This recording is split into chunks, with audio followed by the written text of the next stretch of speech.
Hi, everyone, and welcome to the Femme Force podcast. My name is Rachael and I am your host. And today I am joined by Natalie Huber-Rodriguez. Now, she's an advocate, a community organizer, and a collaborator with the National Indigenous Women's Resource Center. So she has been the lead for the MMIW movement. We're going to talk about the movement, the background of it, how she got into this, systematic failures, community-led solutions, and how allies can take meaningful action for this really amazing cause. So Natalie, thank you so much for joining. I'm so excited to have you. Thank you so much for having me. I'm so excited to be here. So for people that, don't know a lot about you or about what we're about to talk about, can you explain what the MMIW movement is?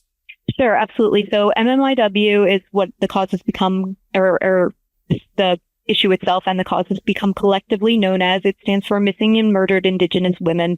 But that has been kind of broadened now to women and girls, sometimes missing and murdered Indigenous people in general. Obviously, that includes trans women, members of the LGBTQ community, basically Indigenous people. But there is a strong focus on women in particular, because Indigenous women are pretty much systemically rather murdered and or face violence, be it sexual, physical, and really any kind of violence on a daily basis at an astronomically high rate in comparison to literally any other race or ethnicity throughout North America.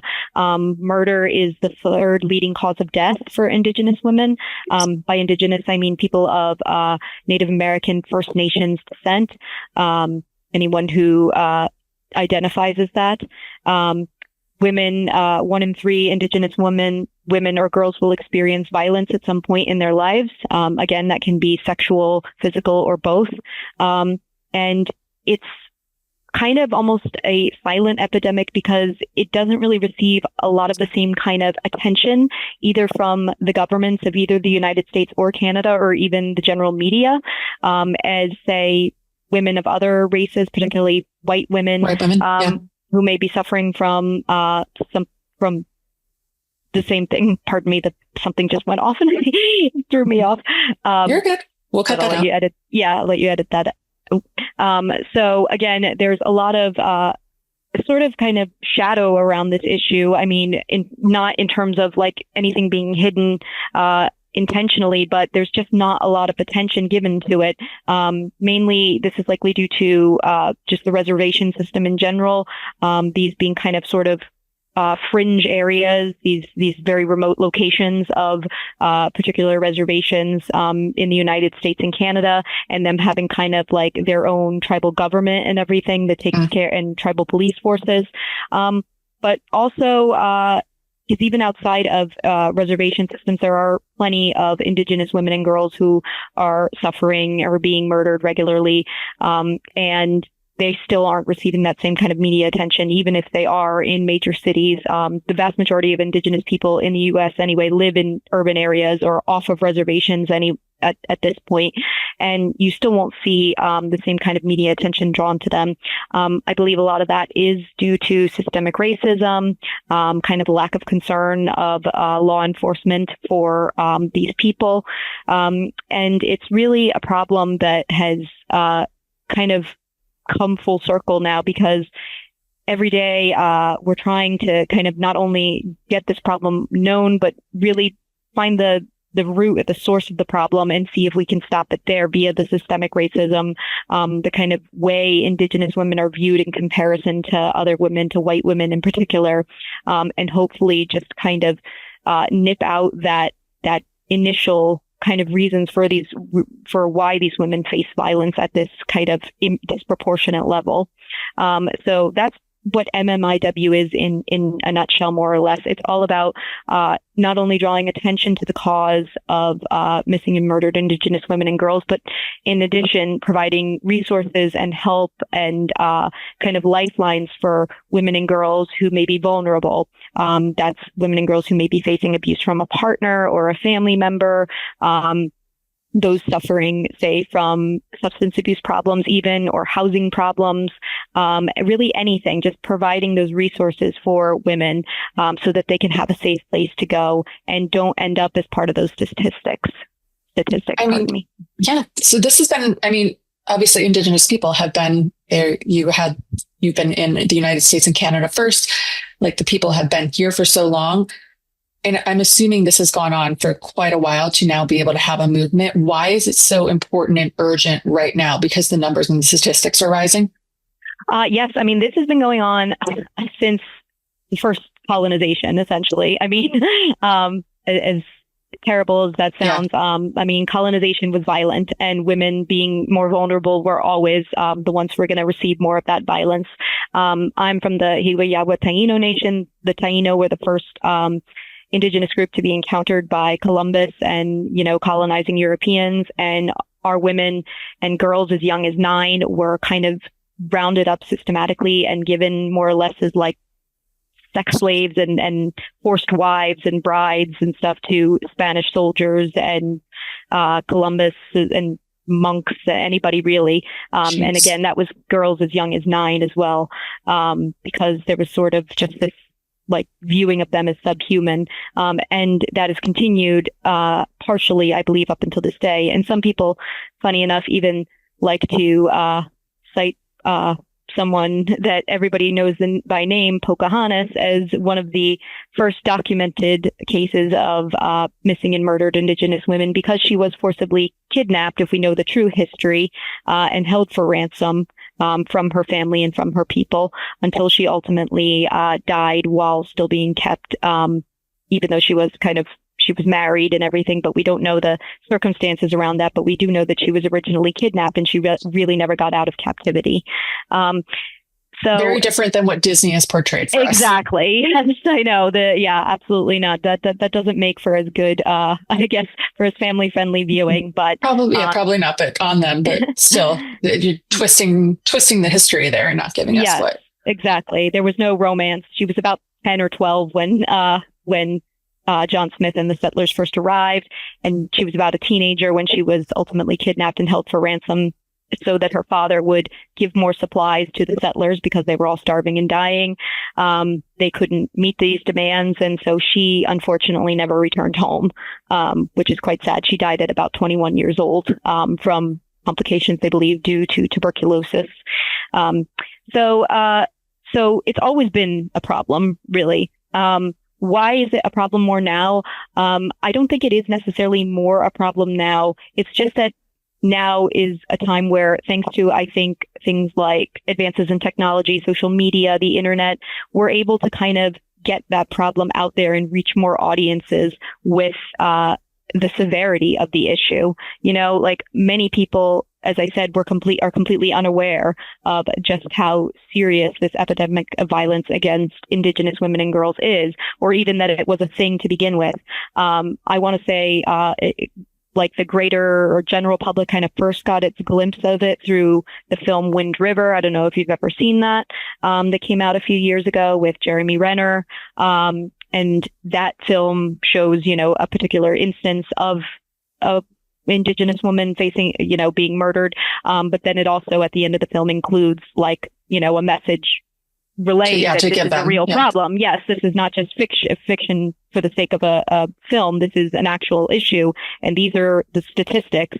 And the statistics even themselves are kind of limited because there's, again, is just not a lot of, not as much concern for this particular demographic. So even the research isn't full because there's nobody out there, not nobody, but there's not enough people out there kind of doing this research.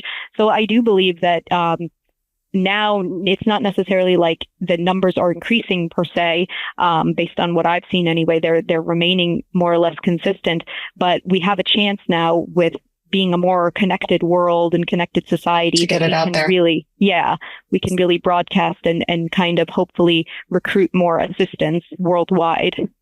Do you feel like a lot of these cases are going unheard or even unsolved because there's a lack of media due to most of the Indigenous tribes being on reservations and so secluded from and for white people, it's like Amish. They're so secluded, those are right down the street from us in Ohio, but so secluded. I'm from Pennsylvania area. I know. Yeah. So like so secluded though, like you see them, but like you don't have interactions. It's a different community. They live by their own rules, even though you're in the same country, technically with the same like federal and state laws, but they rule and police themselves within their own community because of separation of church and state and things like that. Do you feel like that is one of the reasons the media is also, I mean, it's definitely systematic racism, but they're not able to, be present or be there? I believe that's part of the problem. Like I said, obviously reservations are kind of their own entities and do have their own tribal laws and tribal police and government as well. But part of the problem is, unlike the Amish, who are kind of a bit independent in that, the reservations are sort of more dependent on the government and government funding. And the police forces on those reservations, I know having been on several, are incredibly limited. So it's very difficult for them a lot of the times to say, when there is a case like this, to have the resources, the manpower to solve these cases or to actively, broadcast these cases. And that comes down to a lot of the fact that the federal government kind of keeps them impoverished, more or less. Reservations, some of them are essentially third world countries right here in the U.S. I spent a summer out on the Pine Ridge Lakota Sioux Reservation in South Dakota, and it is one of the most impoverished places I've ever seen in comparison to, anything else that you see on world news or something. The poverty is high, the unemployment is high, the substance abuse is high, suicide rate and mental health issues. It's a very difficult life, and that goes all the way right up to the government and the police forces. And when you're kind of forced to be dependent on the government and they're denying you kind of these essential resources that you need to actively solve these cases, and to grant attention to these cases, of course, that then you're not going to hear about it as much. But like I said, I also believe that it's not just down to reservations. Like the majority of Native people statistically do live off reservations now, mainly because I think of those issues I was just telling you of the socioeconomic issues of reservations and how it's hard to it's a hard life, and can be kind of limiting for some people who want to expand beyond that. And even they, like those who live in, say, urban areas or areas that we've all heard of, you won't see or hear about them as much in comparison to people of other races, particularly, like I said, white women or white girls. And that therefore really doesn't have an excuse other than the systemic racism, there is that problem of the reservations kind of wanting or being a bit more like internal, etc. But when cases like this happen, sometimes federal forces are brought, or federal resources are brought in, or they desire them to be brought in because they know they will be able to assist far further. But sadly, when feds or federal agents, etc., are brought in to try to assist on these, the response isn't very rapid, and it isn't very effective. Usually, in the priority. Long run. Yeah, exactly. So when the federal agents, when they come onto the reservation, they do things if they figure out that there was a crime and, they agree and they find the perpetrator, are the laws the same for how the perpetrator is punished, or is it different because they're on the reservation? If it's a federal crime, yes, they're held to the standards of the federal government. Obviously, every reservation is different.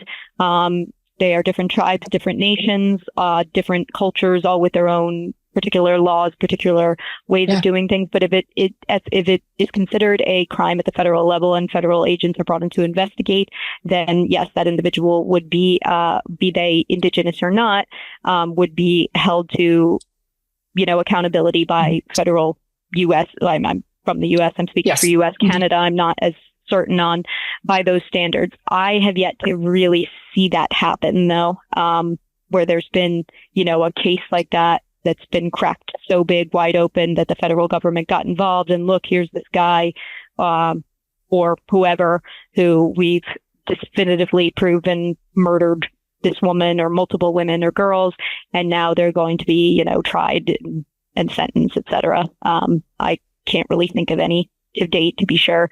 Like I said, there's so many that go unsolved or under investigated and have remained unsolved for years and years and years. And that includes bodies that have been found and ones that haven't, like women who have just vanished and there has been no trace of them found. Yeah. I mean, it has to be so difficult when you're born into this, and you can see this probably from such a young age of these things going on. What does accountability look like to you? What do you want to see happen on these reservations for the own tribes and their own governments to take accountability for this? Or would you like more resources, or both? I would like more resources, obviously, the point I was making before. I think, if the government is the one who created these reservation systems, but the way they did so, at least, the reservation system in its origins was a system kind of really meant to give Indigenous people the bare minimum and keep them kind of down, keep them from surviving and thriving, really. And a lot of that hasn't really come into the 21st century at this point, at least in terms of funding and resources. But I also believe that, again, we don't, since the statistics on this are so limited, we really don't know all the time who are the perpetrators of these crimes. There has been instances of Indigenous women and girls facing violence at the hands of their own fellow tribal members or family members, but a lot of the time it's from non-Indigenous people as well. So there really isn't one particular, we can't generalize and say right, we need to go after, this particular group and everything. I think just creating these, first of all, having these being given more resources, more access to resources, both on and off reservations. Also having increased safe spaces for women to go, creating a dialogue so that women aren't, that's an issue that is for all women worldwide. I feel like, though, right? Obviously. 1,000%. Yeah, that's not limited to Indigenous women, but it's still a problem for every woman when they're suffering from abuse, particularly domestic abuse or anything. It's hard to get out of those situations, especially when there's children involved, etc. So that's another part of it. And also, in terms of accountability, just I think the local communities around the reservations need to care as well. Like you said, when you're living near the Amish, et cetera, they're still a part of your community, even if they are kind of this sort of little subgroup of your community. It's still part of your greater community, and therefore the greater community should care and be concerned, especially if there is somebody who is willing to harm people on the reservation. There is no reason to think that they wouldn't harm people off the reservation as well. So to kind of pass it off as though it's their problem, it's not their problem, ours. Is quite foolish, in my opinion. If something happened to a community right next to mine of that nature in terms of violence, you want to know, and you want to be concerned. Concerned and get involved in some way, right? And I'd want something done about it, for not only for them, of course, but for my own safety and my own family. I think it's a greater issue than just you say it's a them problem. So that's what I really think, especially when those greater communities may have more power and more resources than the reservations themselves do. Yeah. I feel like it's kind of their responsibility then to step in and give a hand up, really, in this. Well, just for women in general, if I was a mother and, I wouldn't want, abuse is happening to teenagers or girls and murders, or to women in general who are also mothers, it's not them. We are them. We're all women. Exactly. There is something that connects us that to have some kind of concern. And I do think your point of it's the lack of the media attention. I mean, we're so lucky that right now we have social media where we are connecting in the real world, and we're able to do that and promote, issues that are affecting us or that we to the forefront. But you're right. If the media is not doing it, and, Molly's at home doing her 9 to 5, taking care of her kids, she might not be checking, the local news at 5 o'clock like they used to. She's getting her information from social media. So she doesn't know. How are you going to, she might not know. And that's, horrible, because the media should be like paying attention to this. Yeah, exactly. And that's why a lot of it does nowadays, again, through social media and everything, fall upon Indigenous people and communities ourselves to be getting this out there as much as we can. There's a whole Facebook page and cause called the Red Dress Society, which is red dress. It has the symbol of the red dress, and the red handprint over the mouth has become a symbol for the MMIW cause. And that page posts every single day whenever there is someone who has gone missing, whenever there is a concern for someone, whenever if somebody thinks somebody needs a welfare check. And it started with women and girls, but now it includes children, it includes men, it includes like kind of anybody anybody anywhere feels at risk, and their pictures are posted, their information is posted, last known sightings, places you can contact if you've seen anything or know anything. And that page blows up every day. And again, that's great, at least that it's being, before the age of social media, that would not be there at all. It's great that it's being able to be put out there now, and we have like those types of this technology that allows us to do it. At the same time, though, it's so sad you even have to do it. Exactly. It's so sad you even have to.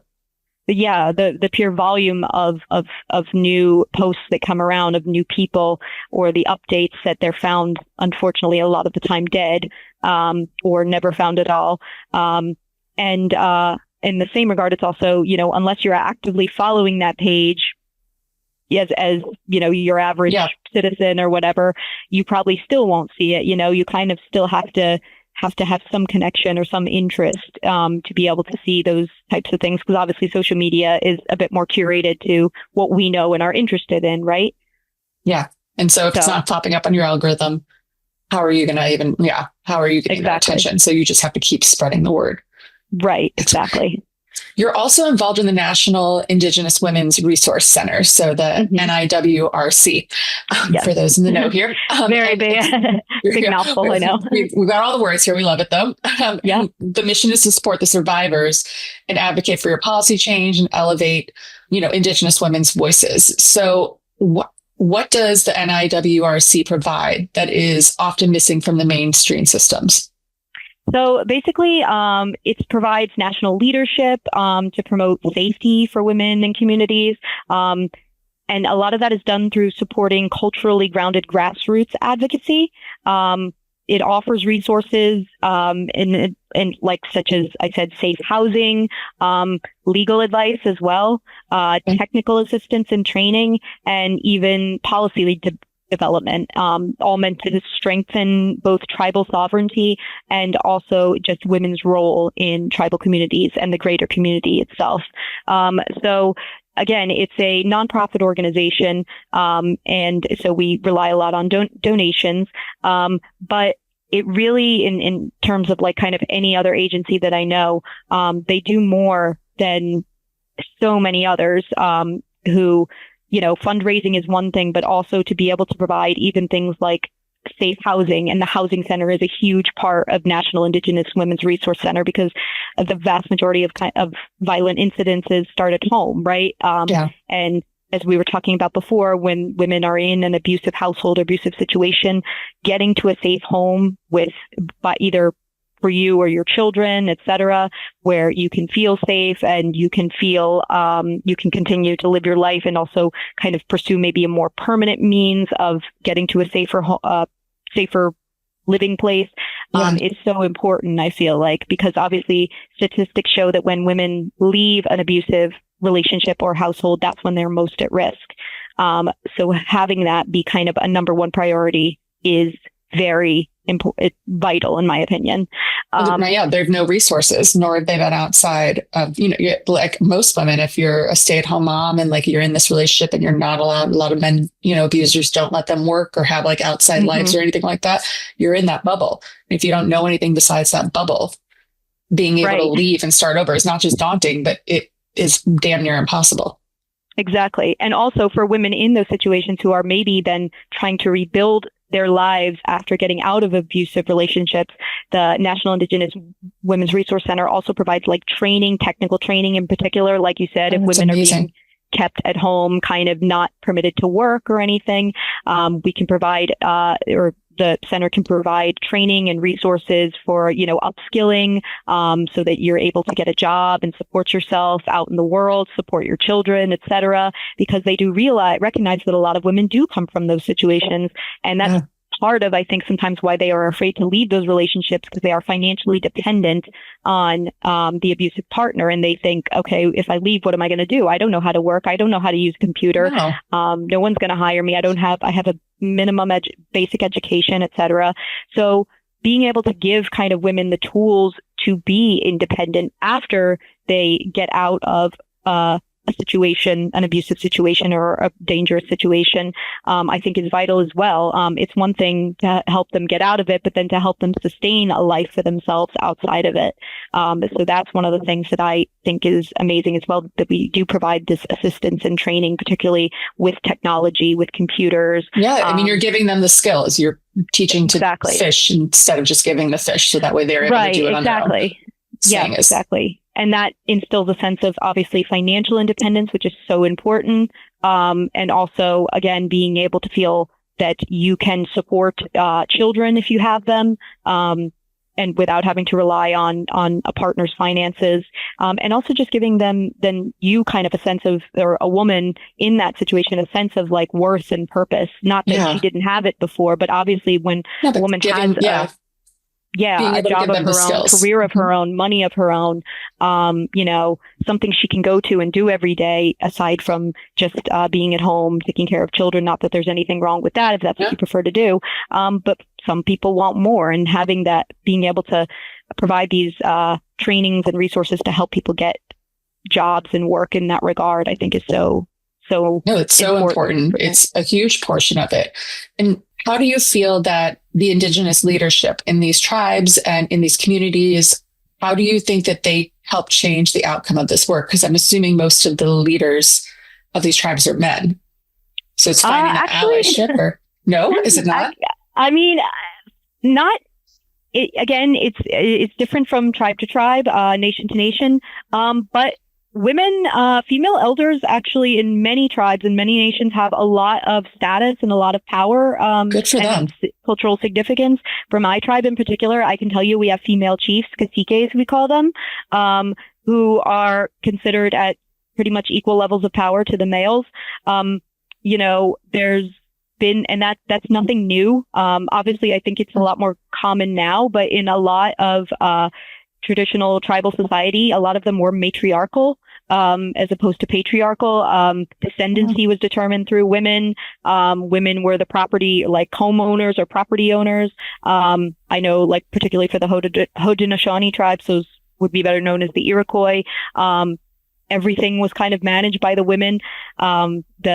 When a man married a woman, he went and lived in her village with her family in her longhouse, not the other way around. Yeah, exactly. And even for them and several other tribes, things like divorce could be initiated by a woman if she wanted to. Property and resources could be owned. There were even female warriors in many societies as well. The Crow, I know, were an example of them. See, we don't get fed a lot of this information. So yeah, exactly. That's amazing. Yeah, and I know, again, within my own tribal society, we have plenty. We have female chiefs. We have akutus, who are basically, it translates more or less to grandmothers, but they hold status in that regard. And they are just as active, sometimes even more so, because, they're used to being the caretakers, really, of people. And they look, in tribal society, a lot of the time you look at your tribe and your community as a family, right? And so the women, the female leaders, who, especially if they have had families of their own, which most of them do, have had children, grandchildren, great-grandchildren, they consider the rest of the tribal community as an extension of their family, and they will put just as much care and effort into caring for that family as they do their own immediate family. That's amazing. Do you think is there any possibility that there would ever just be all of the Indigenous tribe leaders that come together to try to, create laws or create a universal law or, band together to go to the government to find resources or anything like that within the full community of Indigenous people? It's happened before. There have been a lot of bills put forward both in Canada and the U.S. by we call it like intertribal or multi-tribal efforts to do so. So yeah, that is something that's been going on. One of the things that was being pushed at the beginning of Trump's presidency actually was one of those bills in the U.S. To sort of create kind of a national law to protect Indigenous women and girls, and also provide more resources to organizations that do so. As far as I know, the bill itself initially passed, but it has not become like an acted or a fully acted law yet. So there are still a lot of efforts being made towards that, both in Washington and around. I know Canada has definitely made a lot of stride in that as well. All you have to do is kind of really look up. If you Google it, you can see like just how active a lot of tribes and tribal leaders have been in the past few years in particular. But even prior to kind of the 21st century, there were always people pushing for this. But again, I do believe now, with thanks to the power of technology, of social media, it is so much easier for people maybe who didn't have the kind of knowledge or skills of fighting for those types of things or the same types of resources. It's so much easier to do that now and to get the word out there, and to, instead of writing letters or gathering signatures, literally in person, you can send around petitions electronically and email your local leaders, etc., and organize, even online events if it's too hard to go out somewhere in person or too hard to meet with particular leaders or people who actually have the power to make change in person. And I think that's been really vital in that, because obviously a lot of the times there are some people who, either for financial reasons, health reasons, a lot of our elders can't maybe travel to those types of events. Which makes sense. Yeah, exactly. But now they're getting involved from their own homes, which is great. And I think that really gives them gives them back that sense of power that I feel like they may have felt was lost, particularly after colonization, because they used to be, the elders were everything. They were the ones on top. If you were over a certain age, you were considered, to be kind of the number ones, and your words were more powerful than anyone else's. And I think a lot of that was lost during the initial centuries of colonization. But now, and especially, in our modern culture where elders don't really have as much, elderly people in general just don't have as much power, power. Dignity and independence. But now they kind of can regain some of that through this advancement in technology, which I think is really great for them. I can see it in them, and it's amazing to see. And some of them, though, they still will travel. I mean, I know, elders, aunties, who are 70s, 80s, and they will still get on planes. They will drive for hours. They will do whatever they have to do. And that's even more amazing. Yeah. No, 1,000% it is. And so I want to also transition into the creation of the Women's Circle. I am not going to say the name. I'm going to let you do it, because I do not want to be that disrespectful in butchering this. But what inspired the creation of the Women's Circle? It's perfectly fine, believe me. I don't pronounce all our words well. I mean, I only know some of our traditional language, and I still mess some things up sometimes. And when speaking, using words from other tribes and other languages, I know I mess things up all the time. So, but anyway, so my tribal clan is Higuayagua. So I'm not going to expect you to try to say it. Higuayagua, yeah. And it's basically, the Women's Circle was created by one of our female chiefs, believe it or Amazing. Not. Prior to so when you join the Women's Circle, it's usually the members include women of, basically post-pubescent women, children, girls, etc., are more kept still in the sphere of children. But essentially, once you reach puberty, then you're more than welcome to be involved in the Women's Circle. Awesome. Yeah. So the creation of the Women's Circle was to give our women in particular a safe space to discuss any issues we felt relating to the women and girls of our tribal community and our clan community, but also kind of any issues in general. Like this started to expand to things like any issues any woman may be experiencing, be it any kind of abuse, if there was, or any kind of harassment, a place where we could share stories, really share experiences, but also seek help and seek resources. This wasn't just limited to abuse and sexual abuse and physical abuse. It also included financial issues if you were having any, say issues with children that you might be experiencing, again, substance abuse, or problems of that nature, mental health problems, anything related to pregnancy, birth, postpartum, etc. It sort of became kind of a place for just anything, really, anything that you were experiencing that was a struggle, or you felt needed attention, or could maybe benefit the wider female community as a whole, can be brought into the Women's Circle. And even if it's something that's just, look, I'm personally feeling this way, does anybody have any advice? Or even if you just want to share and talk, like, that's one of the things we all say. We don't always have to like fix or tell people what to do. Some people just want to share their struggle and see if there's anybody there. It's a community. It's your own community. Exactly. It's your support community. I mean, I feel like women in general, we do that with our friends, and we have our own little circle or a board of directors or whatever you want to call it.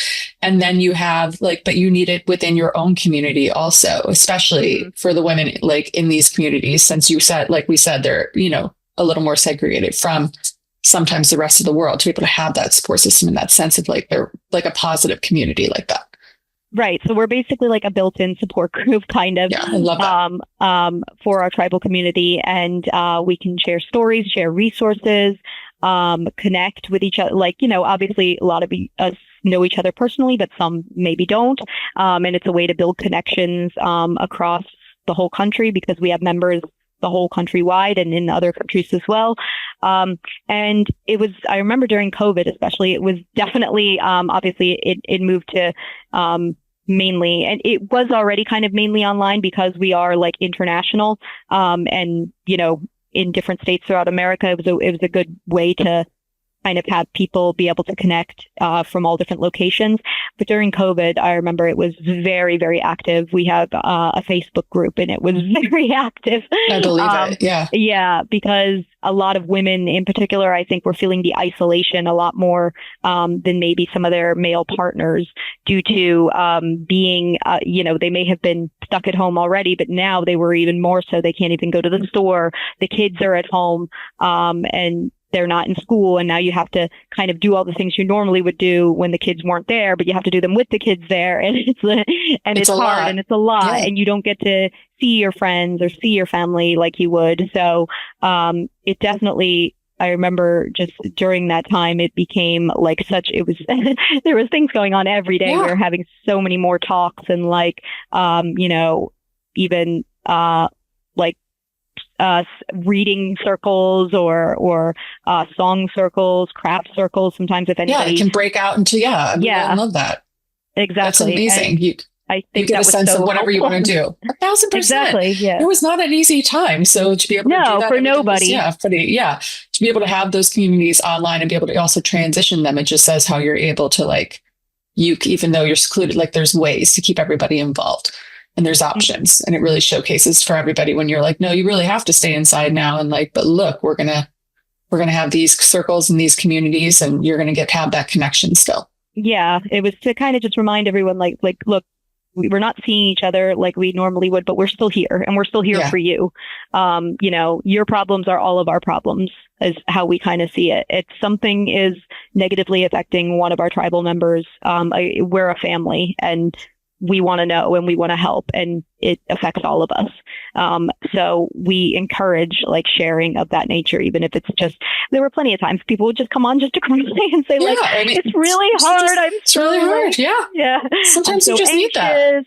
my kids are driving me crazy. Like, yes, they probably as everyone's were. So, I'm tempted. like, Yeah, exactly. My so kids, good. I'm And your husband, tired. what I'm a anxious. partner.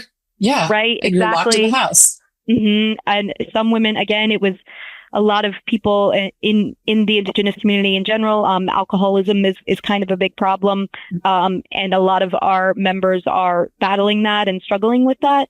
And I remember COVID was a really hard time for those people because it was one of the times they felt the temptation more than say they probably had in many, many years to return to things like alcohol, because there was just, it was, that period of just total unknown anxiety and having really nothing else to do, and being able to just talk to people through that and try to kind of help keep them on the path that they were on and striving towards that was, I think, really helpful for a lot of those people who were facing that struggle and that temptation on a daily basis. And even if it was just coming on just to cry and say like, yeah, this really sucks. And I haven't wanted a drink in 10 years, but now I really want one and I don't know what to do. And there were so many people who were facing that same struggle who could say, I'm right there with you. And here's how we help each other stay on the path that we're meant to stay on. I love that, though. Like, that's just having that sense of community. I mean, and your community's done even more. You've had a recent, the Kilts Walk fundraiser event with the NIWRC. And, you got international awareness from that. But what did the success of the Kilts Walk really represent for you and your community? Right. So I have lived in Scotland now for about 4.5 years. Never thought I'd hear myself say that, but basically I came here in 2021 for a study and work program at the University of Glasgow, and I was only meant to be here a year, really only a academic year, so not even a full year. But then I met the person who ultimately became my husband, and because of that, I have been here now for several years, and it was really hard, and still is a lot of the time, to be disconnected in that way from my Indigenous community. I was so active with our community back in the US. I went to powwows, I went to events. I had so many friends, both within my tribal community and the greater Indigenous community. I was always active in it. And obviously that doesn't exist here. There's not even a version of it here because there's no really Indigenous American people here. So that was really, really difficult for me. It still is a lot of the time. Obviously, I go home and visit, and we are looking to potentially maybe go and live in the U.S. at some point for a while, for an extended period of time. But being out of that connection or out of that community in the sense that I was, it was really isolating. And I felt like, I really kind of want to do something to not only reconnect with the community that I'm sort of so physically separated from right now, but also give back to it in a way that I feel is meaningful, and also draw attention to it to the people over here. Because I mean, it's happened so many times where I'll like be talking about something or reference something, and I forget that nobody here really knows what I'm talking about. Like even less so than like the general non-Indigenous population of the US. Like it's like I'll say something, and like even when I say the term like Indian, they're like, oh, like people from India, and I'm like, no, sorry, our kind of Indian or different. Yeah. And I'm like, oh, right, that's right. Like they don't even really know. Or like I've had some people even tell me, they're like, oh, like, are they still around? They're still alive? I thought like, they were all killed out. Like I was like, wow, people really think that. Or like someone they're not giving like, that information. 1,000%. Exactly. Or someone said, oh, do you still live in like teepees and this and that? And I was like, is that what like people outside of like North America really still think? And it was it's what they're being fed by by the entertainment industry and media and all of that. I guess so, but it was shocking to me. Like I was just like, okay, right, I get you guys don't live there, but surely you don't really think that, right? Are you really? But it's true. And so I wanted to do something not only to kind of educate more about like our people and our cultures, which I always love to do, no matter what. I work at the University of Glasgow. I'll have my badge on. I just realized. Love that. Which was one of the biggest universities in the country of Scotland and also the UK in general. So I'm all about like education and educational environments. I do feel, especially intercultural education is so important nowadays. So I'm all for spreading that whenever I can. So I felt like this was such a great way to kind of like, my husband is Scottish, and the Kilt Walk is a very like quintessential Scottish charity event. Sure. And I felt like, you know what, this will be a great way to kind of like combine like his culture with mine. And in that same process, reconnect me to my own culture and give back to that culture as well in a way that's meaningful. And it was so much fun. Like it really was. And it generated so much conversation and among the other participants, which I just loved, because the whole thing about the Kilt Walk is, you do it for a chosen charity. Be it, you can do it individually, you can do it as a group, you can do it, just your family or something. Yeah. And it really doesn't matter. It's like a multi-charity event. And usually when people do the walk, they wear kilts, all different types of kilts, like, kids that wear kilts, the women, men, people put them on their pets, etc. And so my husband wore one, but then I wore traditional regalia and a red dress in particular to symbolize the cause that I was walking for of missing and murdered Indigenous women, because I was raising funds for the National Indigenous Women's Resource Center. And I had the red handprint over the mouth. And so many people asked me about it. It generated so much interest and conversation because I was not dressed like how everybody else was dressed. And of course, they wanted to know. And then by then telling them what it was all about, I was able to generate interest, generate awareness.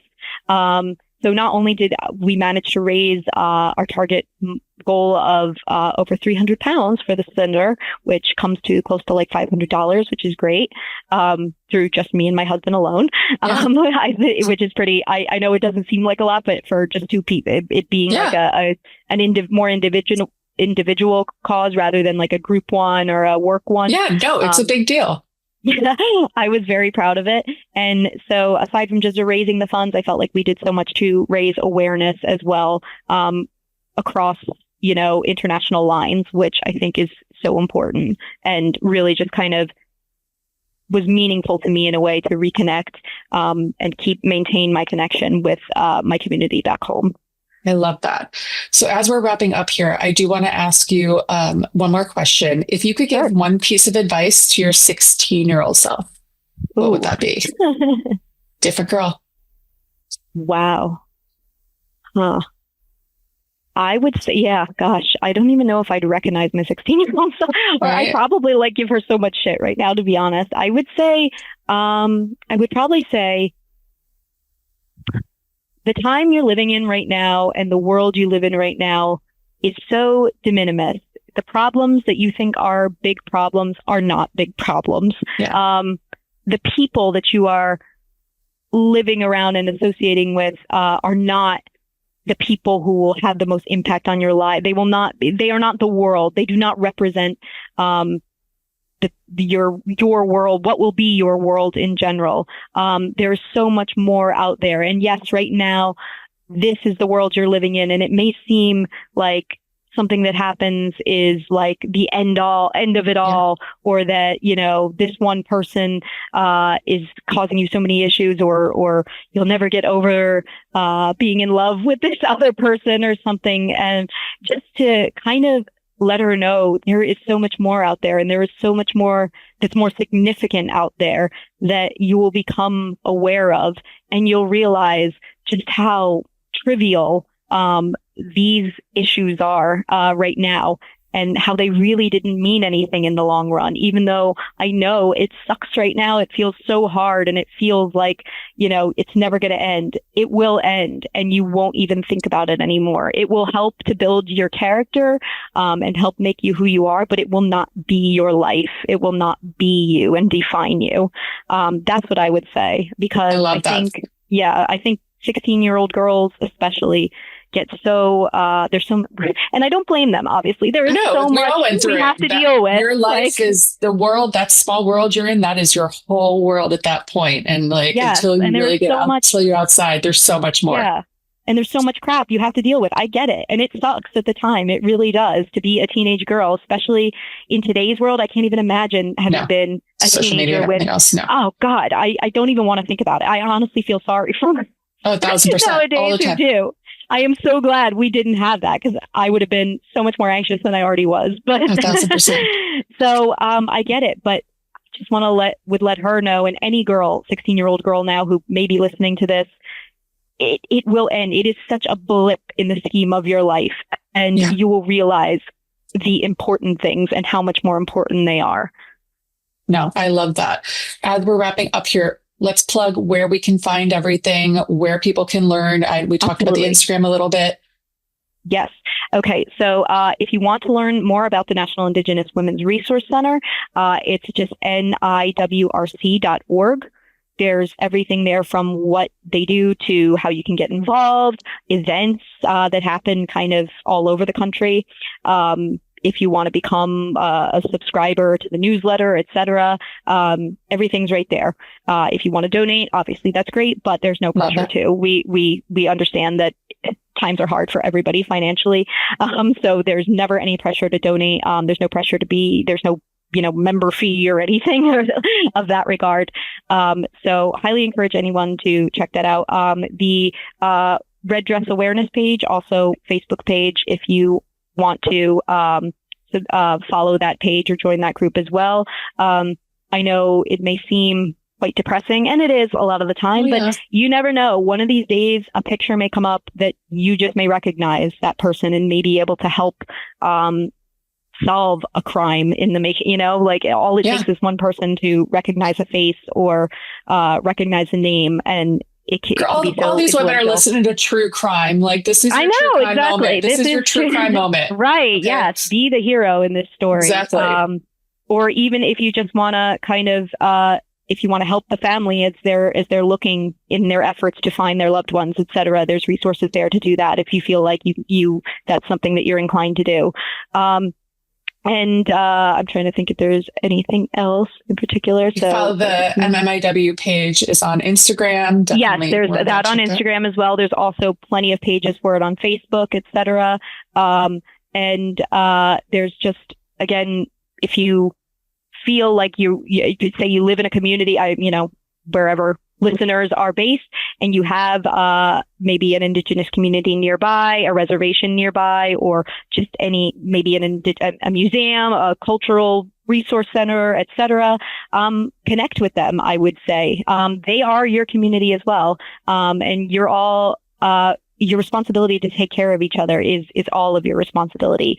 And you will find that I think a lot of people feel like just because Indigenous people are sometimes a bit more secular, that means we don't like outsiders, or that we don't welcome them, or that, we view them with suspicion and distrust and everything. But that's really not the case. We are overwhelmingly, obviously can't, speak unilaterally for everyone, but overwhelmingly, we want people to take an interest. We want to teach people. We want people to learn about us and to want to learn about us and to better understand us after so many years of misunderstanding us. And so we will welcome you, and we will tell you what you want to know. We will teach you. Again, there are some things that are meant to be more kind of like internal and sacred, but if it's just like you want to know a bit more about who we are and our daily lives and what we do, and if you want to kind of get involved in some of the greater things we do, you're more than welcome all the time. Powwows, even a lot of the time, are open to the public to come view and learn. So please, I think you'll find that we not only treat each other like family, but we treat like the wider human race in general like family, because we consider everybody is family. Well, we are. The human race is family. We're all somehow connected to something. And I think that's that's so beautiful. Thank you so much for coming on. I think this was not just, it was meaningful, but it was also so educational. And I'm really hoping this helps get the word out there and let people know about these amazing causes, but also to take the time and learn more about your history and about your people, because I think there are people at the end of the day, like we said, we're all connected in some way. Yes. And thank you so much for giving me this opportunity to do that through your platform, which I love, by the way. Love your show. So honored to finally meet you and talk to you and actually be on your show. Sure. So I really, really do appreciate it. Thank you so much for taking an interest in us and in our people and our cause, but also for what you're doing for fellow women in general. I mean, we need more people like you. We're just trying to help the women. We're amplifying voices as much as we can. Exactly. All right, everybody, stay tuned for next week, but make sure to check out all the resources there in the show notes, or you can DM me if you have any questions. Thanks, everyone.